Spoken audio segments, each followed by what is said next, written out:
Hi, everybody. Thanks for joining. We will get started pretty close to the top of the hour. Still time to grab a snack.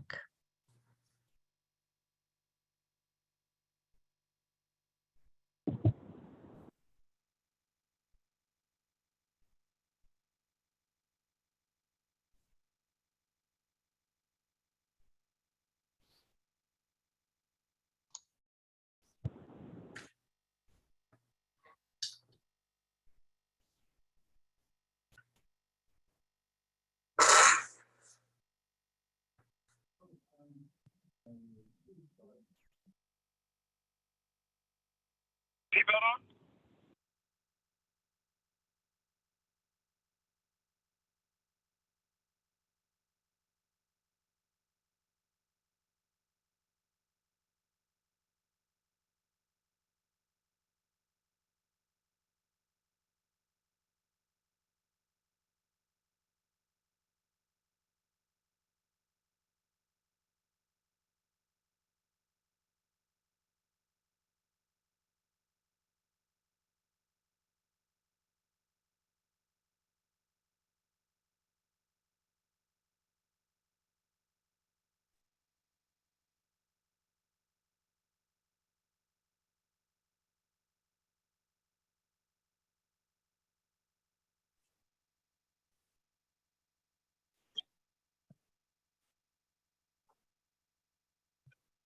Oh, here.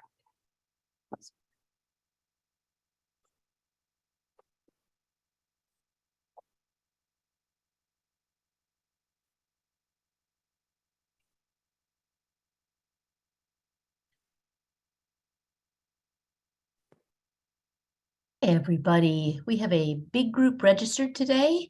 So I'll wait just a couple more minutes to see if we get some more people in. Meanwhile, I see some people have already started to change their name, their Hollywood Square name to reflect their institution. You can go ahead and do that if you haven't already done so. That would be helpful.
Jenny, would you mind saying something just to make sure that I can hear you?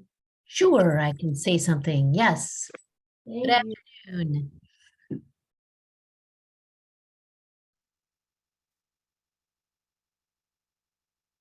Okay, we're going to give it one more minute. Things are slowing down a little bit.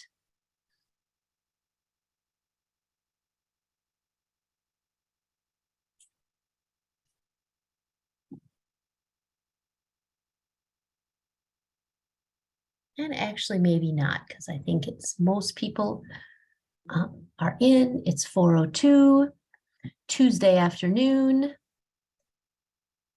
Let's go ahead and get started. Thank you all for joining us for another exciting installment in the Academic Catch-Up Virtual Workshop Series.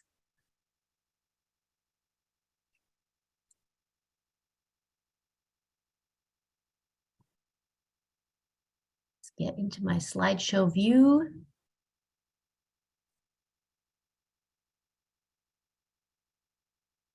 There we go.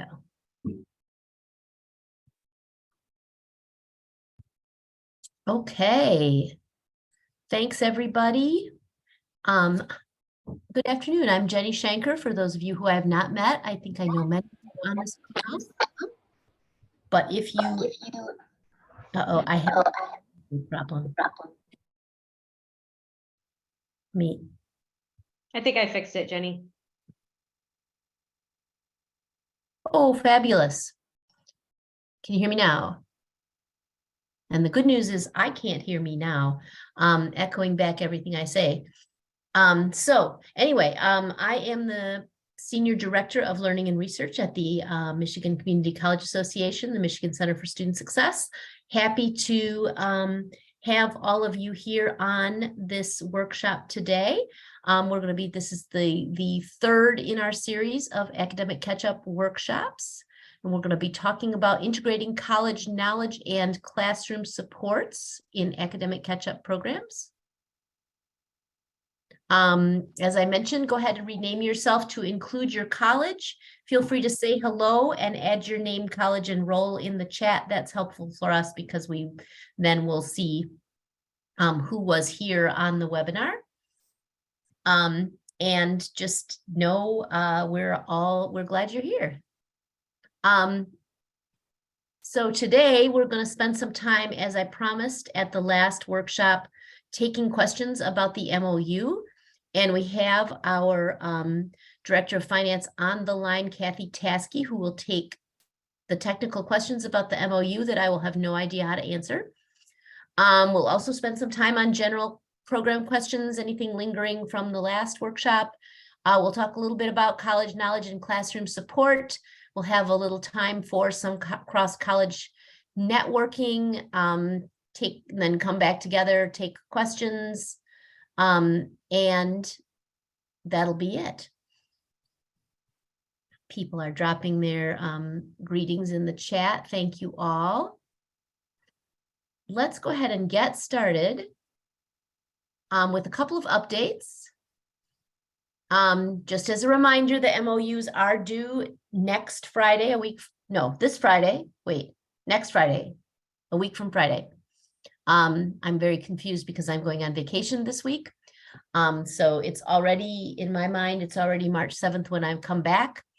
And then I wanted to point out we are hosting a webinar on Wednesday, that's tomorrow, morning at 10:30 about addressing the enrollment crisis in Michigan's community colleges. Erica is the MC of that show. And we will have partners from MCAN and the Office of 60 by 30 to talk about what's going on with enrollment in Michigan colleges and colleges nationally, and the kinds of supports and resources that are available to colleges to help kind of halt the enrollment slide. And one of them is this academic catch-up program. So I thought I would, but there's a lot of other interesting things that are going to be discussed on that webinar. So I wanted to highlight that to you guys in case you wanted to join. And I bet that Erica will drop the registration link into the chat, or maybe she already has. I'm going to start. Let's start with questions about the MOU. I want to walk through just a little bit briefly about what I think are the key parts of the MOU. I know there are other parts of the MOU, but I wanted to just quickly go through If you haven't seen it, the college responsibilities include designing an academic catch-up program to meet the legislative requirements.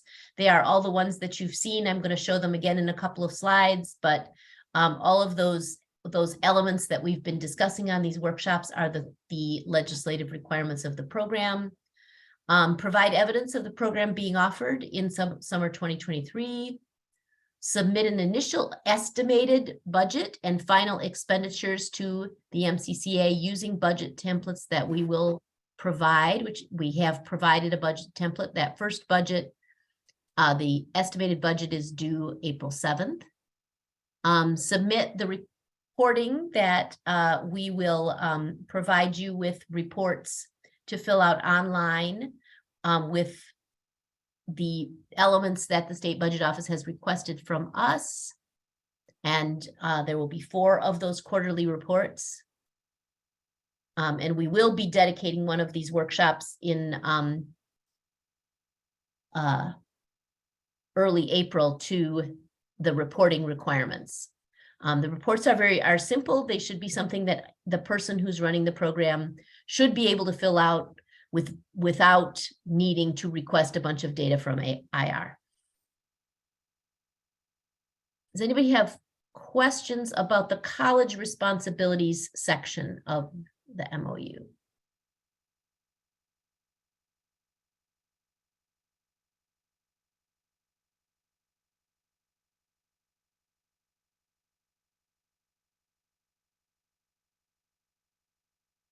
All right, I'm not hearing anything. Let me check the chat.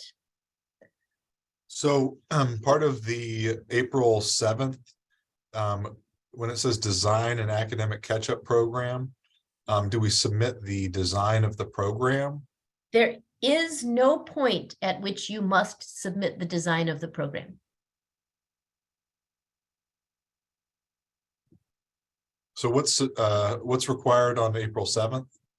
So on what we'll be asking for on April 7th is for you to submit an estimated budget for which we have sent you a template for with the MOU.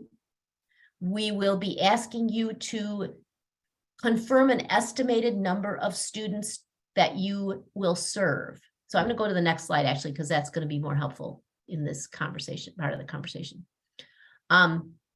You will submit an estimated number of students that you expect to serve. There's a narrative question about the efforts that you're making to recruit students into the program. And then if by any chance you were serving students, you'd have to fill out the sections about serving, about sessions that you had scheduled and students you were serving. I don't anticipate that very many colleges will be serving students in April, though. Does that make sense? Yes, that makes sense. Mm-hmm. This is Carla Sinaway from Saginaw Chippewa Tribal College. So on your previous slide, the number 1, the first point where you said that we don't need to have a program, is that just for our own personal reference then? So I guess Because you're saying we don't need it, but then you have it there on the slide that we need it. well, I mean, you're creating a program. What I Right. mean when I say design a program is you're creating a program. Right, You but we don't don't have to submit that to you. you do not need to submit the design of your program to us. These are, and here I'm just showing you the things that the legislative language that you're looking to answer. I just didn't want, the slide was really busy with all of these things on it, and I felt like I'd said them many times, but now I'm going to go back. The other question that has come up is, what happens if we don't meet our quota? What happens with the money? Do we pay that back? Okay, I'm going back. Hang on. Back to the previous slide. And back again to the previous slide. So here's how we're hoping, and again, and we are building the plane while flying it. We've never run a program quite like this. Colleges have an estimated target number of students that we think it makes sense for you to target Yes, And that's available on our website. yes. We are giving you the opportunity with the April 7th report to estimate that you will serve either that number of students or a lower number of students. So you would let us know, and then we will calibrate your second payment based on 75% of the number of students that you think you are going to serve. So in the last workshop, you said that the 15 was the lowest you would go. So 15 was our number, so we can't go any lower than 15. We can talk about that separately. Okay. I was answering a question from a different college. I Okay. mean, the numbers are based on enrollment. With the tribal colleges, we did set an expectation that you would serve at least 15 students, Okay. but we can discuss that.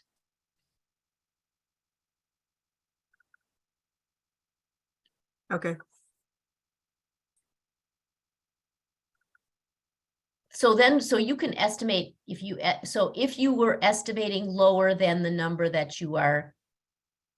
we targeted with our budget, and then we give you the 75% of that, and then if you don't hit the number that you estimated, you can estimate our number too. If you don't hit that number, we will adjust the final 25% payment, so that we're hoping to be able to avoid having people have to return any money. That is our goal. And then in October, we will readjust once more to make sure that we have fully distributed all of the grant funds, because we also don't want to give any money back. And we will, adjust for colleges who ended up serving more students than they estimated.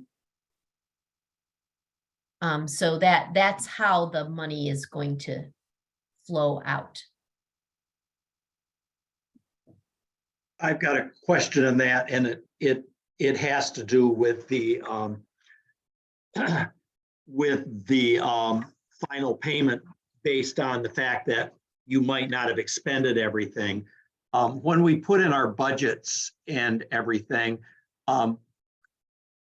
there are elements you're allowed to budget for, such as financial aid support and stuff like that, that we may not put in our additional budget, but we're going to provide those services, obviously. I mean, those people are already budgeted for under our regular college budget and everything. Would we have to then put those back in the budget if we wanted the extra money at the end, if we met our quota? And you get kind of what I'm saying? If we met, I think I get what you're saying. And I think what I'm saying, I think what I would respond is, if you have planned, I mean, there's no harm, no foul in the initial estimated budget. This is just to give us an idea of what you expect to spend, and for you to plan your expenditures. If you think you're going to spend money that you're going to ask for, if there's surplus money, put it in your budget, put it in your estimated budget. so I guess what you're saying is the budget can be more than our overall allocation. Even though there's no penalty but that doesn't mean that we're not guaranteeing that you'll get more than. It doesn't guarantee we're going to get any more money. Absolutely. I Right. understand that. It's just the question or not, should I put those, soft, just call them soft expenditures in my budget or not? And I know we're getting off target now from what you. No, I get these are realistic questions. I would say if you expect to spend money that you might expect to ask us for, we would like to see that you were planning to spend the money, just because it looks better than us saying, well, we have some more money, and you being like, oh, well, good, here's some money we spent that we didn't tell you we were going to spend. I see Haley's question about date requirements. There's no date requirements. you, yeah, what we kind of, what we were hoping is that people would know by June how many students they're planning to serve. We can talk about that as we get closer to that time, but we'll certainly, you know, the real numbers, if you haven't started your program by June, the real numbers will come, or, you know, by the 1st of July, the real numbers will come in the October budget. Okay, thank you.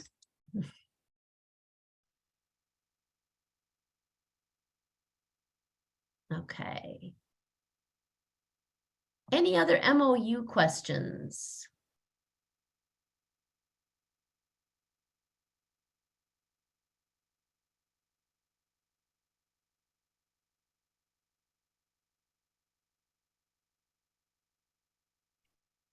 And of course, if you have other questions, you can email me and Kathy. Okay, any lingering questions from the previous workshop about the program? Hi, Jenny. This is Daniel Bringle from Macomb Community College. I had two questions that were brought to me by faculty here at the college. Mhm. The first one was our English and math faculty are helping us to plan the, academic curriculum. And they want to know, do all students have to enroll to take both the math and English, or could students opt in for just the math support or just the English support? So I have two answers to that question, depending on why they're opting in. One is that the note that students who complete the summer educational program must be enrolled in a gateway course or a gateway course with co-requisite support. So if a student is not taking a portion of the program because they already expect to be able to take the gateway course with no support, then there's no reason to put them through the instruction. If a student is underprepared in both, but just wants to focus on one or the other, that's more problematic, I think. Yep, that makes sense. So as long as we have like a placement metric in place that can kind of determine that, oh yeah, this student only needs the English support, then it's fine to just have them in the English part of things. Right, yes.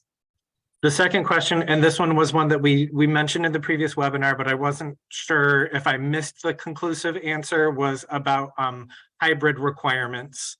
Some of our faculty have been watching the webinars back, and they weren't sure if, because I know in our breakout group, we mentioned that it was all right to have in-person classes as long as some elements could be completed online. But then some faculty came back with questions about, whether we needed to offer online offerings and in-person offerings. So do we have a definitive answer about what the hybrid requirement means? So I think I will stand by what I said the last time, which is you may have in-person classes and you should have elements that can be completed online, and that our, and Erica, jump in if I'm speaking just incredibly out of turn, but our conversations at the association level were that we didn't interpret that this meant that actually you had to offer the whole program in person and the whole program online also.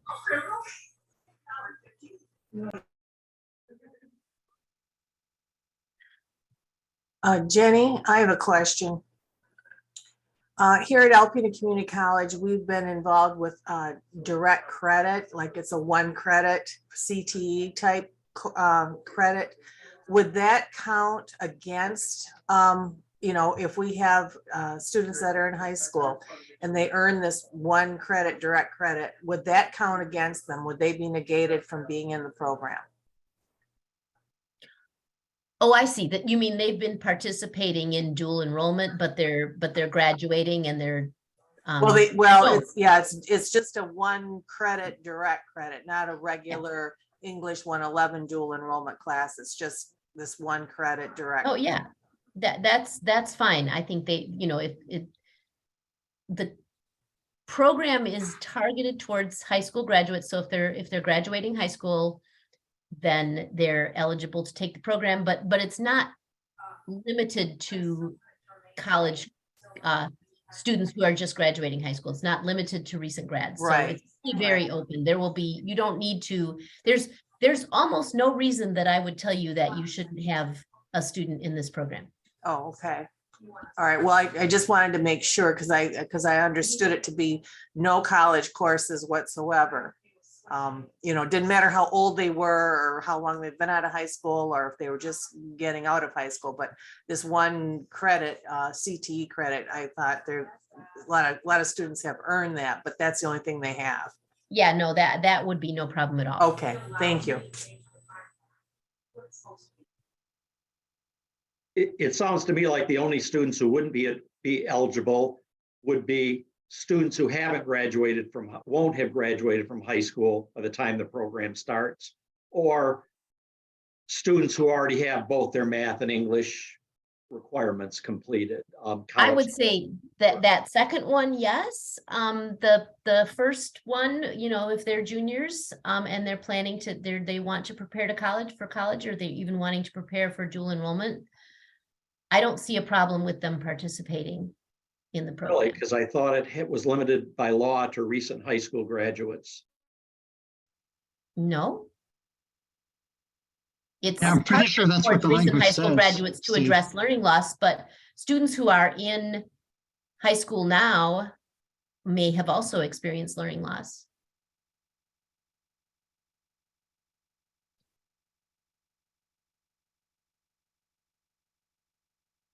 Would you agree with that, Erica? I'm looking up the legislation right now. Okay, I'll answer. Yeah, I agree with Steve. I'm looking at the language. It says recent high school graduates. Okay, so I'll answer Crystal's question.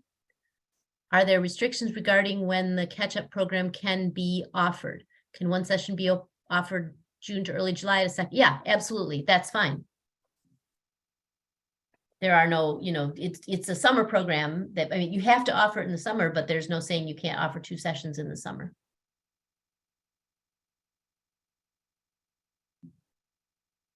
Yes, both cohorts could be offered simultaneously, definitely.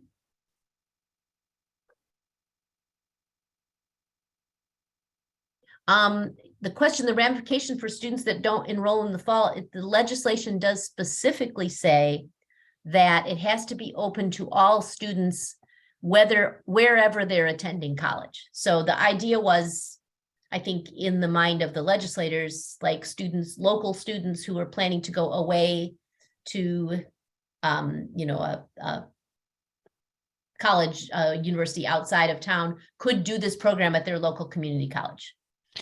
Okay. You don't have to be enrolling in your college when they're finished with the program. Do we need to track where they're planning to go or not? No, Okay. you Thank only you. need to keep track of the ones that come to you. Okay. that enroll with you. Okay. Did we get a read, Erica? On whether a student who's currently in high school could do the program? I'm gonna have to ask. It does say that where folks were reading that to support each community college's efforts to combat learning loss among recent high school graduates who experienced interruptions to in-person learning due to COVID-19 pandemic. But it does not specifically exclude students who are not recent high school graduates. Right. So I'd like to ask that clarifying question, and then we can put that out on the FAQs so that we can respond to folks. So let me just say, because we've discussed that students, they should be students who are new to the college, but they also cannot, the legislation doesn't preclude students who are not new to the college doing the program. That's what I will ask. Yeah. Right. Okay. So that covers both of those things. So we'll hopefully get Mhm. a more definitive answer for that. Jenny, this is Cheryl York. And I have a quick question. You mentioned that that we do not have to keep track of students who might take this at our college and then go elsewhere. If we at GRCC have an incoming student, how will we know if this student has participated in this program? Is there something that will follow them to us? Because if they come, how do we know where they should enroll? Does that make sense? I see what you're saying. I think that would be up to each college. You would want to keep track of the students who were completing the program, and that should be shared with your admissions people when they enroll. There should be a mechanism to do that. I don't think, I think each college could come up with their own depending. I understand, like at GRCC, you're larger, but I know that, Dave Selman, who's been running the program at GRCC, has tracked this data in the past.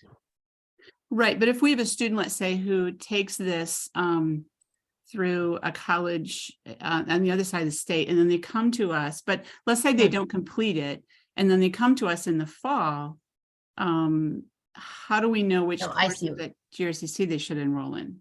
Yeah, that's more complicated. And you at GRCC, Cheryl, are not required you're only required to enroll students in the co-requisite or college level course if they enroll at your own institution. You're not required to audit every person that enrolls at your institution to determine if they did this program in another institution. Okay. So Okay, that's despite the helpful. fact that the law allows you to enroll students in a program, in your program, and they can attend any college, that doesn't mean that you're required to communicate, there's just no way of knowing where students enroll in a future semester and then to provide placement guidance to another institution for that. That answers my I question. guess, right. And I think the only thing I would add to that is that if a student comes to you and distinctly says, I did the program at Muskegon, you might choose to honor that. I think the other thing that falls into this that makes it interesting is the new change to the Michigan Reconnect law, which says anyone in that program must be able to enroll in their college level math or English, either as a standalone or with the co-requisite support, which is the same requirement that you have to do for students who complete this program. And with Michigan Reconnect possibly going down to age 21 anyway, I don't know about other schools, but we're starting to look at, hey, this is the way we're going to treat all students. We're going to put all students in that category where they have the right to enroll in their college level math or English, or either by itself or with co-requisite, regardless.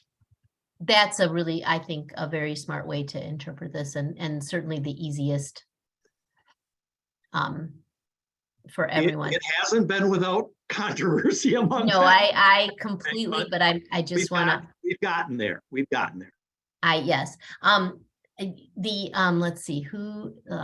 Chris is saying incoming college student enrolled. So this is a piece. I mean, we have the idea was that they should be able to complete this program wherever they're planning to enroll in college.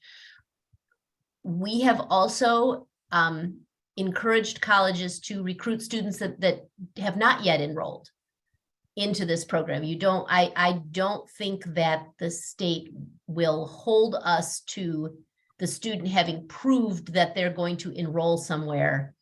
I don't think we want to go there. I think we want that if they're a recent high school graduate or a fairly recent high school graduate, or maybe an imminent high school graduate, we want to encourage them to do this program to be prepared and consider college, even if maybe they weren't considering college. Does that answer what you're saying? And yes, and that's early college school enrolled students in that case would qualify, but sometimes those students have already completed their math and English requirements, in which case I would say this is not a program for them. Right. That was because we were checking on the wording in the legislation, but those students that are in early college programs and dual enrolled are technically already enrolled. So just wanted to make sure that they were still eligible if they had not already taken English or math. I would say yes. And Carlos, you will not know, I think, if they are, so you're only responsible for the students that complete your program at your college and enroll at your college to ensure that their enrollment is appropriate. Yeah, I see Holly's already weighed in on that. Stephen, I think that's a question that you should probably determine for your college that makes sense. In a sense, we can ask about some of these things. We can ask more detailed questions. The more detailed questions that we ask, the more constrained we will get in, we have the state budget office has told us what we need, the information that we need to collect. The language in the legislation is there and clear. The more clarifying that we ask for, the tighter the guardrails will get on the program, and that's harder for everybody. Well, and I certainly get that, Jenny. I just have a question from faculty saying that we would like to offer some of the elements online, but we really want a more in-person opportunity with the students, which may mean that, say, for example, we don't have many or any math elements online because we really want to have them come to the session. So, but I see what you're saying. I think what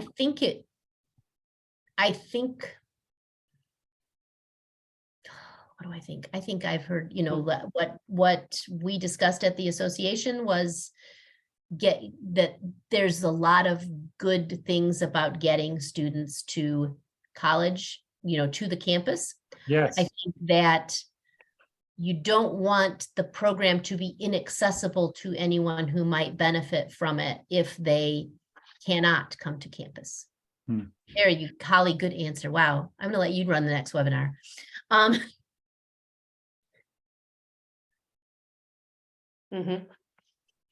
And I'll just add to that. The one thing is also to, listen to students as well, get some input from students. I think particularly around, is it really important to be in person for a financial aid meeting? And that could be an individual support, at the financial aid office, but don't forget that part of it as well, that the student input will make this very defensible, whatever you choose. And we have a wide range of flexibility here, and I would expect that institutions will do a lot of different things. And some will work and some won't work, but keep that in mind, that student input, I think, would be very helpful. thank you. I would love, thanks, Erica. I would love to see people drop answers to Katie's question in the chat if you have questions about determining a completer. Again, that's another question that I think each college determines for themselves. What does it mean to complete the program? What does it mean to not complete the program?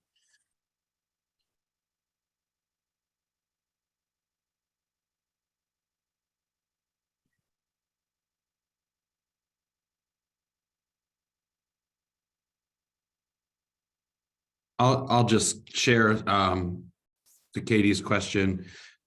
We talked about this at our meeting this last week, and what we determined is that where we are in guided self-placement is that it's really the student's choice whether they do the co-rec or not for our English courses at the moment.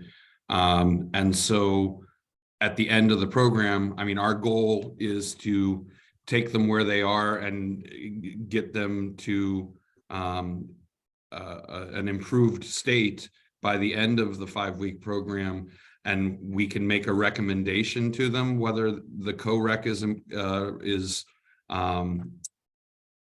a good idea for them in our estimation, but ultimately that choice is up to them anyway. So we didn't feel like we needed to come up with some sort of a finite score at the end. But what we were going to do for data points was then track for the ones that come to our institution, whether they went into a co-rec or not, and then at the end of the following semester, how successful they were in that course once they complete it.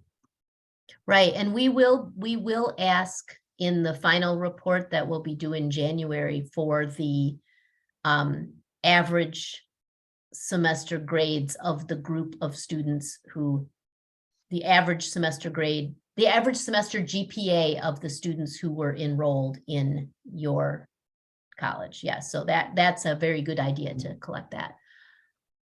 Holly. I'll try to answer from my perspective, Katie's question. I think that sometimes with programs like this, we're so used to having really tight constraints on dollars that it feels a little uncertain for us when we have so much freedom like this program is offering us. And so who is a completer, who's a successful completer? I think our individual institutions get to decide that. So you look at your students, the student population that you're targeting to bring into the program, your curriculum development, and you decide what is successful completion. Is it attendance? Is it a combination of attendance and pre and post test assessment? So I think that we have a lot of freedom, which talking about it with each other will help us to come up with a plan for what works for us individually.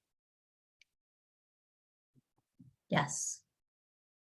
I completely, that is completely what I would say to the answer to this.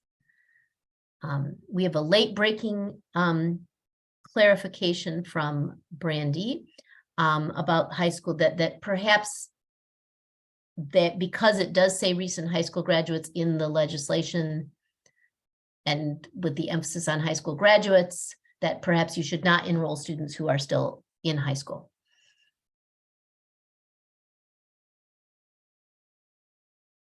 Definitely agree, Stephen, that I think this is going to be exciting to see all of the different takes that we have on this. When I said you don't have to submit your program design, I meant it. However, we are planning to do some qualitative follow-up after these programs have taken place. So, you know, your program will have a design, you'll have that, you know, you'll have that in your institutional memory. And we may, you know, we want to follow up with some qualitative interviews that ask about elements of the program and might ask about more, you know, so we can see perhaps what worked better than, you know, what worked well, what didn't work, you know, what the learnings were of it.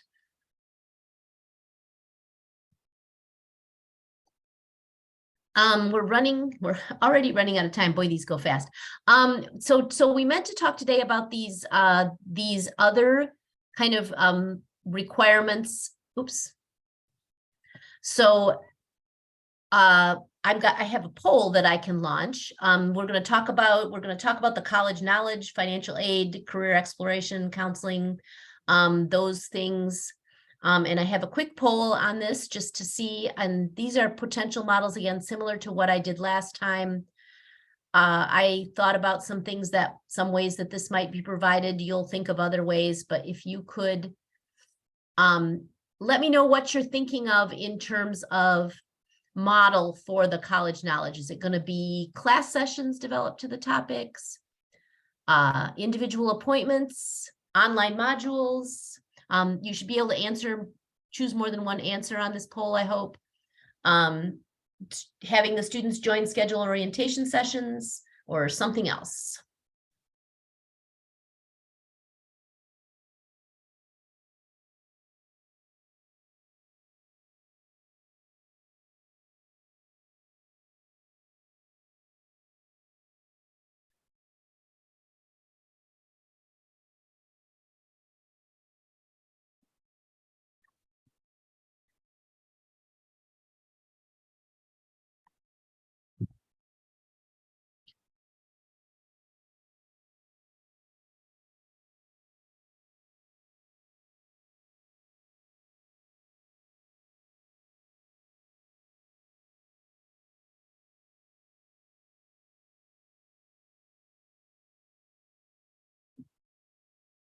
Okay.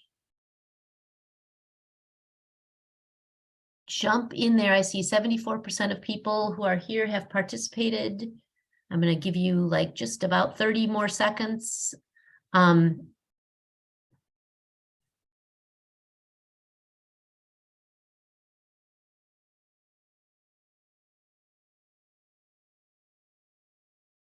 And now I'm going to share the results. And it looks like, can everyone see them?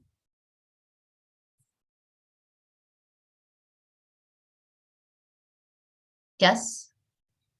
No, stop. Okay, yeah, good. Okay. Most people have chosen class, are thinking that they're going to do class sessions devoted to these topics. Or online modules was the second choice. Anybody who has other, who chose other, want to share what they're thinking?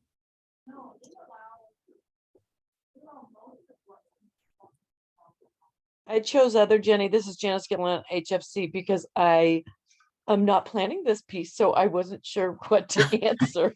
I Sorry. gotcha. Okay. So mine's really, I don't know. Valid. Anyone else? Yeah, for the college knowledge piece, we were thinking about embedding it in the other areas, and then maybe doing some like afternoon sessions too. Okay.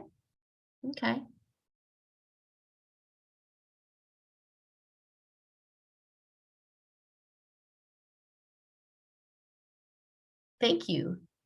This is helpful. Now I'm going to close the poll.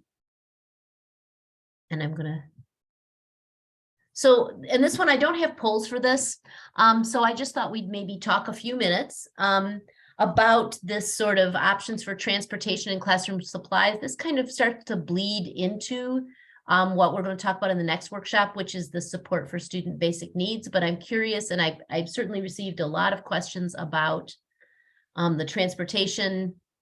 These are ideas that I had come up with or have heard from other colleges. Do people have other things that they are planning to do for the transportation and classroom supplies, or questions about that you want to bring up now with the group?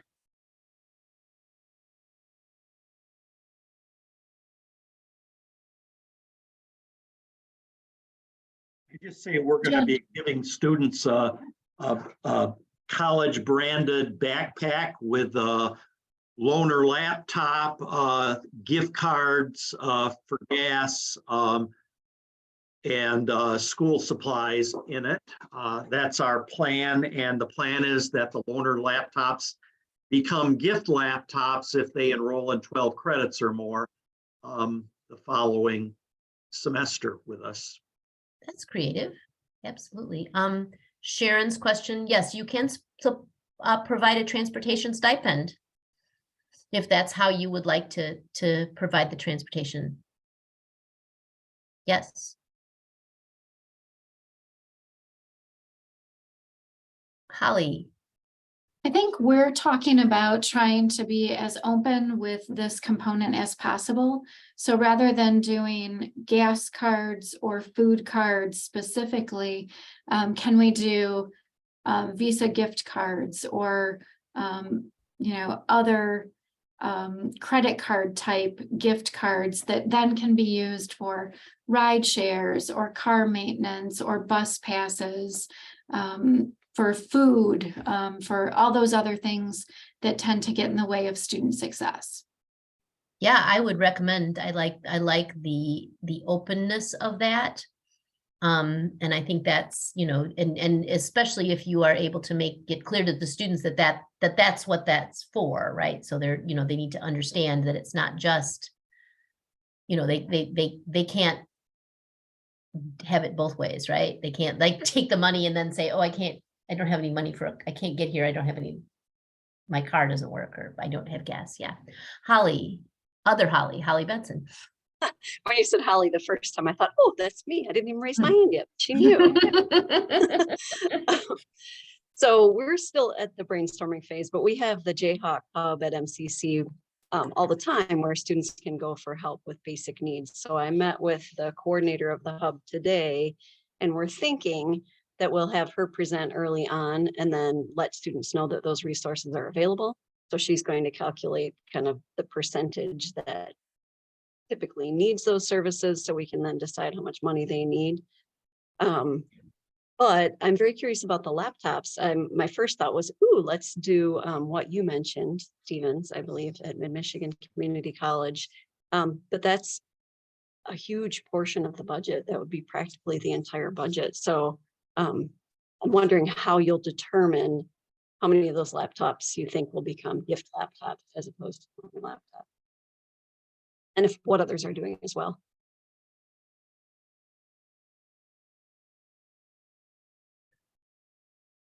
Well, actually, we're figuring on, considering the price of laptops have went down so markedly lately. We're thinking we can supply laptops and the backpack for about $50,000 of a projected $220,000 budget.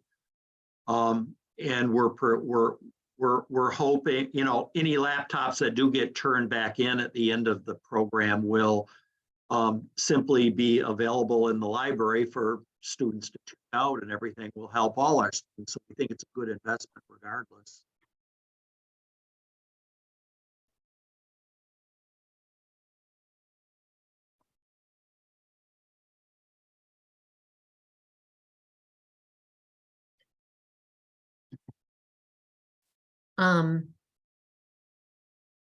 Crystal, each college, if you go to the academic catch-up website page on our website, on the MCCA website, each college has the maximum amount that they are approved for, or, you know, the calculated amount. Every college has a calculated amount.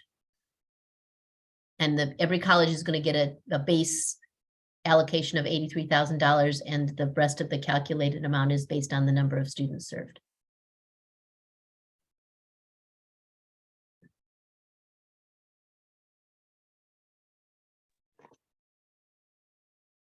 And the question from Holly Benson, how are the majority of the schools planning to provide laptops? I'm going to weigh in on that because I took a question about that kind of earlier over email. The way that the legislation is written, with this idea that the program be barrier-free for students and that it should be accessible online as well as in person, suggests that the expectation and in fact the legislative language does say laptops. So I would say yes, probably people should be planning to apply to provide laptops and not just access to a computer lab on campus.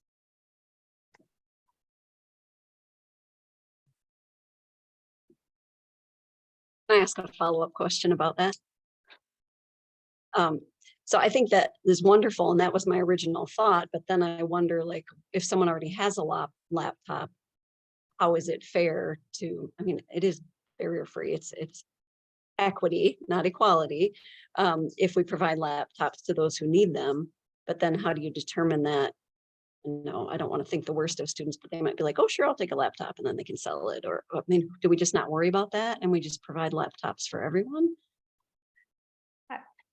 Jenny, if I can jump in, Holly, I don't think you need to give them a laptop. I think it can be a loaner as well. And so even though some institutions might be looking at using that as an incentive to enroll later, I think it can be a loaner. And I think if a student needs that, I might include that on an intake form to see if that's something that they need to participate, but you're not required to give that to them. It can be a loaner. And if they're loaners, are we allowed to just have the cost of that laptop be part of the budgeted expenses for the program, even if the college gets to keep it? Yes. Yeah, I think so. Okay, perfect. Thanks. Yeah, and Tyria asked if you can do Chromebooks. I mean, if you can do your work on a Chromebook, I think you can do a Chromebook. If you can do the work on an iPad, you could probably do an iPad. Right. We'll try to put, Mara, we'll try to put some of this on the frequently asked questions. on the website. So that will be where these things, where you would find these things in writing to the extent that we have made clarifications here.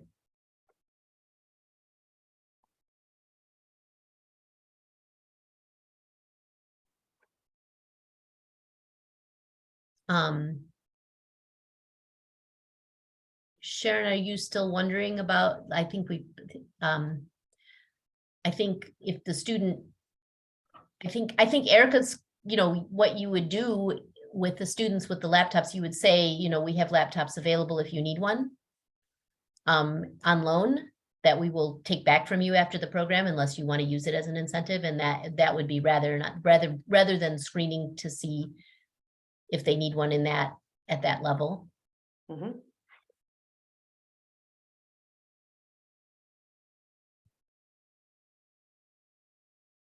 Okay.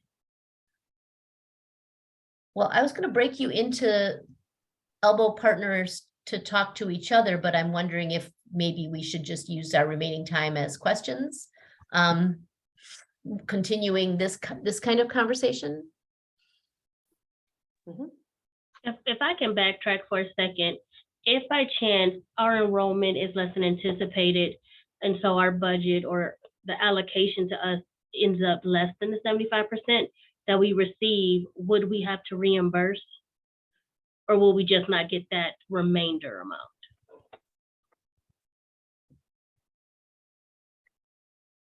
Erica, you want to take this one? No, she doesn't.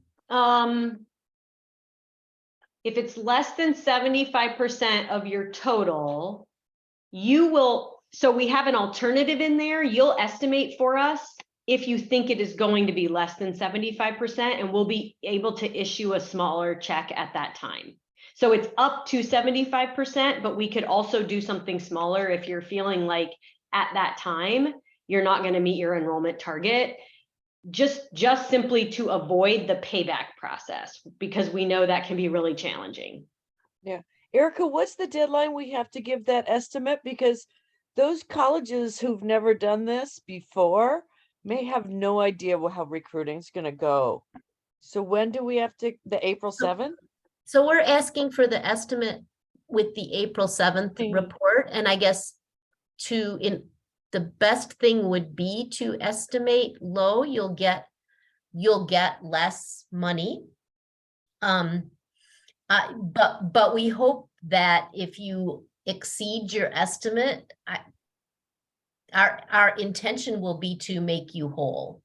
Okay. If That's not, really if helpful. not by July, then at least by October. No, that's extremely helpful. Peanut. Peanut disagrees. Peanut has some questions. Chris and Holly asking about the subscriptions. Yes, I would just put that into your budget, technology other.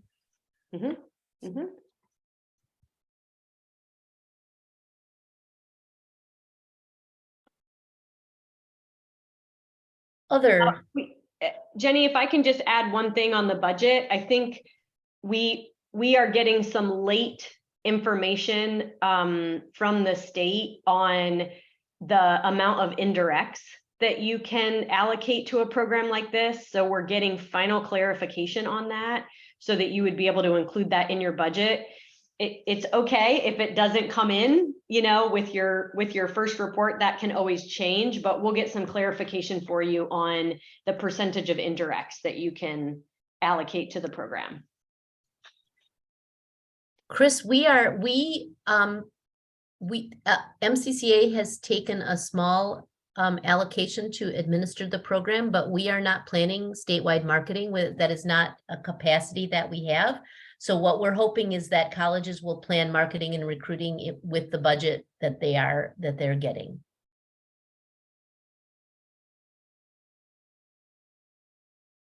Thanks for that. That would be a economy of scale help to all of us since there are so many colleges participating, even just to get the word out that colleges statewide are doing this.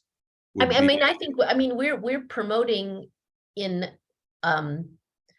art, like social media and things like that, definitely, but we don't have the capacity to develop that level of a campaign. Right. Yeah.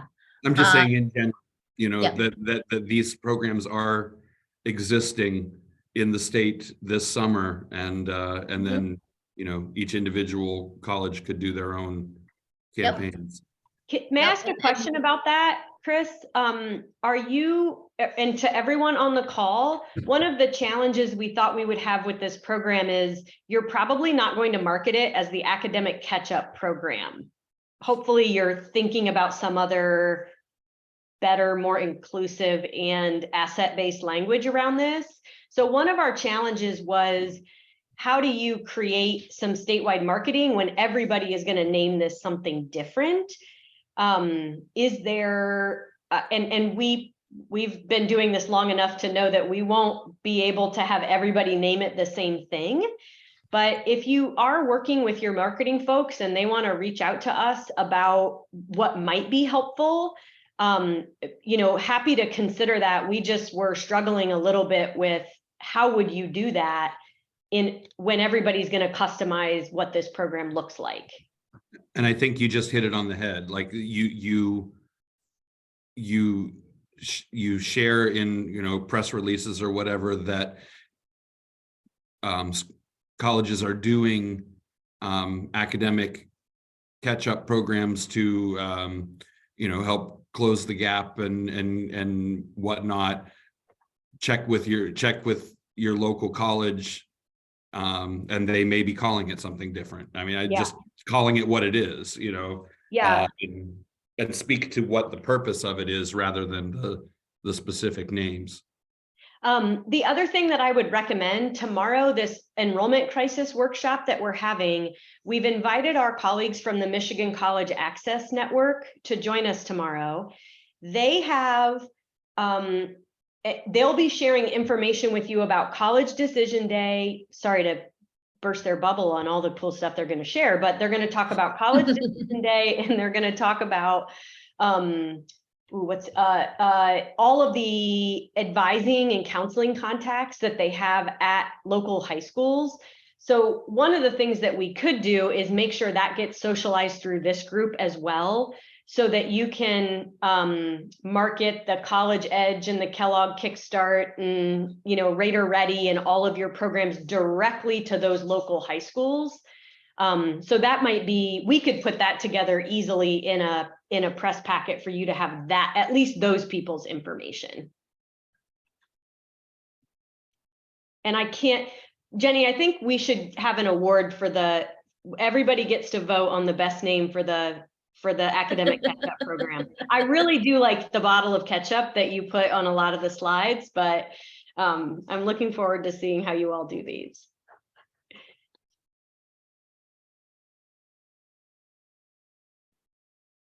Okay, we are right at time. I want to encourage you to, so we're not doing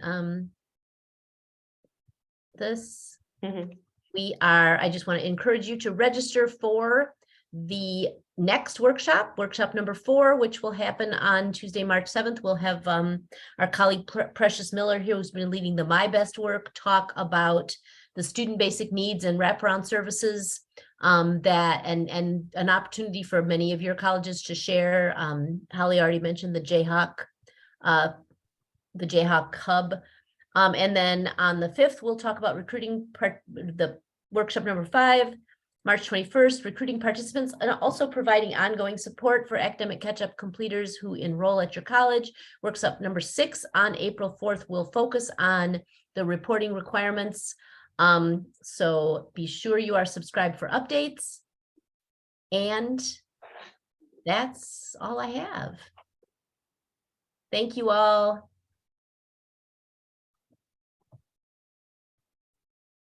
Thank you.